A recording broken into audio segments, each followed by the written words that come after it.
Now, the newly formed South African Federation of Trade Unions was officially launched last week. The federation is led by the former Cosatu Secretary General, Zwelinzima Vavi. As the new kid on the block, SAFTU is adamant that it's bringing a much-needed alternative to the country's labour front. Zwelinzima Vavi is the president of SAFTU, and he joins us from our Durban studios. Zweli, it's great to have you on the programme. Welcome to Morning Live. Good morning, Leanne, and good morning to all of your viewers. Let me just make a small correction that I'm not a president, but a general secretary. Thank you. The president is Mark Shabalala, who is a metal worker and who is employed and who pays subscriptions. Because I don't do any of that, I can never be a president, but only a general secretary. Thank you very much for the correction. We've unfortunately got it wrong on our side, but we'll certainly correct that very, very quickly. Your trade union, we're talking about it, officially launching last week. What gap did you identify that this union needs to fill? Well, workers' voice is slowly disappearing from the political and economic calendar and activities of South Africa. The trade union movement has been fundamentally weakened with the splinter of Cosatu and the creation of many splinter unions from its affiliates. As we speak, the 182 unions that have been registered, there remain 3 federations which we regret, and we had hoped that in our discussion with FEDUSA and NAFTU, we'll be able to pull everybody towards the realization of a historic dream of all workers in South Africa that are progressive, that one country, one federation will be realized in our lifetime. We missed that by inches, but we're not giving up. We've managed to pull now 40 unions into the new federation, the South African Federation of Trade Unions, and we have about 700,000 members, and we know that we'll be growing very fast moving on. Yeah. The reason why we have to do this is precisely because the levels of unionization in South Africa are dropping down because workers are increasingly losing hope on the existing unions. The main reason being that they are not seen to be independent, they are seen to be sleeping in the same bed with their employers, they're not seen to be democratic and worker control, they are not seen to be championing the interest of workers in the workplace, they are not seen to be championing the interest of working people in society. So there's a huge vacuum that has developed, unfortunately.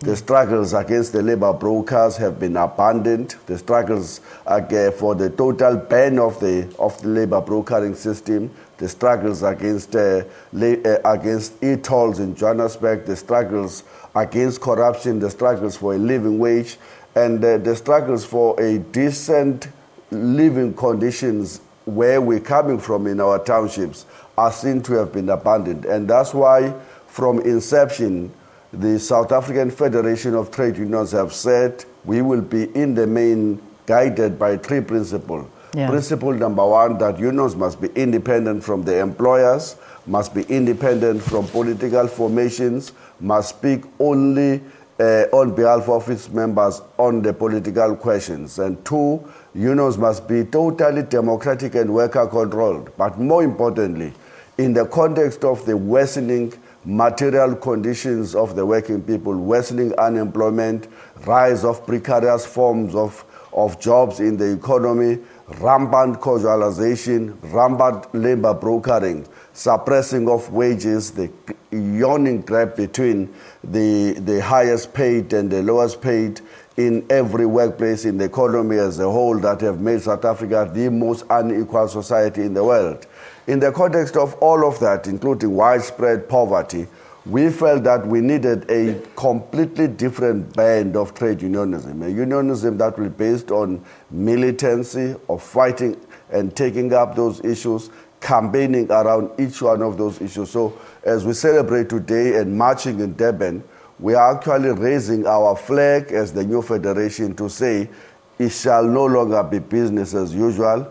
This federation is now going to confront the fundamental foundations around which the whole oppression and suppression of worker rights in South Africa is founded around, and that is to confront the system itself of capitalist exploitation, to roll back the role of the market in every aspect of our lives.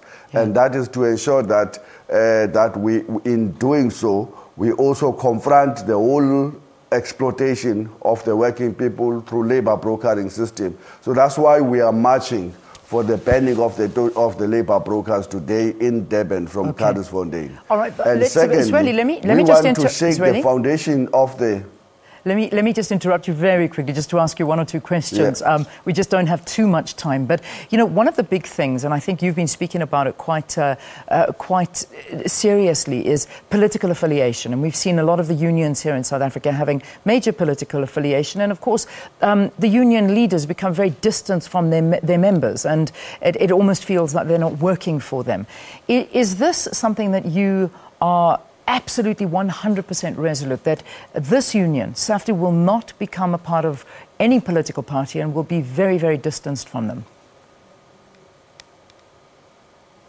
Absolutely. And that's why, in fact, Cosatu was weakened. And that's how Cosatu got divided, is because the majority of its leaders at the top executive level started to defocus away from the issues that they should be championing around the worker struggles, and beginning to cultivate, to pave their way towards parliament, to being members of parliament and cabinet.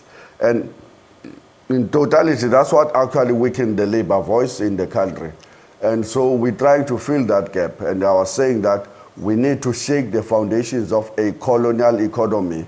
We've got to struggle, and today we're starting a new struggle to shake those foundations, to demand that South Africa be no longer a colonial post where its economy is purely based on the extraction of its minerals. We will be out in the streets to demand a completely different growth path that is based on using those benefits and, those mineral resources of the country and ensuring that they are owned by our people, that the whole question of propertiness, the landlessness of our people is addressed fundamentally. And that's what the struggle is today. We're raising that flag every day in our lives. We're going to be championing that struggle in a manner that we have not seen before. Yeah. Zweli, let me just, again, just throw one or two questions together at you, because we don't have too much time. But when we see unions globally, I mean, we see it's almost, they're becoming less and less significant in a way. And the reason I say that is because we're seeing that labour is being a lot more casualised than it has been previously. There's also those that are working in the informal economy. Now, those, I imagine, are two groupings that you really want to attract and try and get under your banner. Absolutely. Absolutely. And that's why even in the character that we have drafted for the Federation, we make it very clear that we can't repeat the mistake where trade unions are about the big workplaces and big employers only. We've got to address the fact that more and more workers are being casualized, being pushed into the informal sector, and more workers are now working insecure kinds of employment, employed as casuals, sometimes referred to as permanent casuals.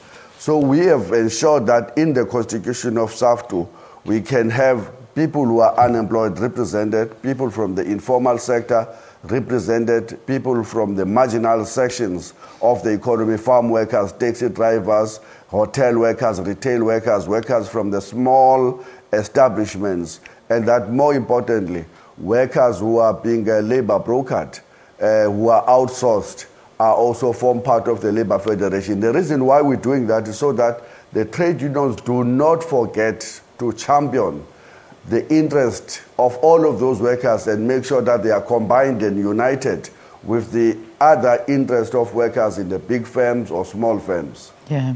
Finally, Zweli, just as we wrap this up, one thing that you really are opposed to is this proposed 3.5, or opposed to, I should say, is the proposed 3,500 Rand minimum wage. What would you like to see the minimum wage at, and what are you opposed to?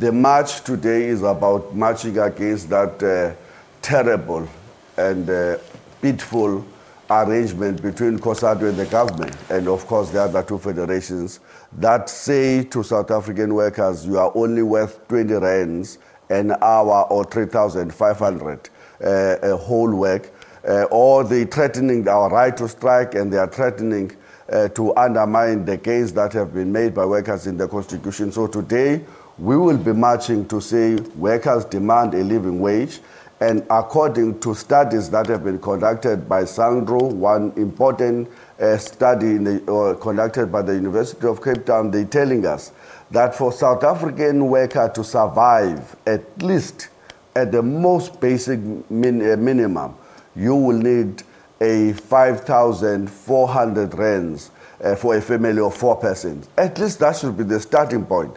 The mandate of Cosatu was to stick around that figure, but because now Cosatu has become a lapdog, a sorry shadow of what it was to be, it accepted this 3,500. We will struggle against that, and we will make sure that that decision is revisited and that workers gain their dignity by ensuring that the gaps between the lowest and the highest paid workers is closed. And more importantly, a national minimum wage must make a contribution in a broader struggle against poverty.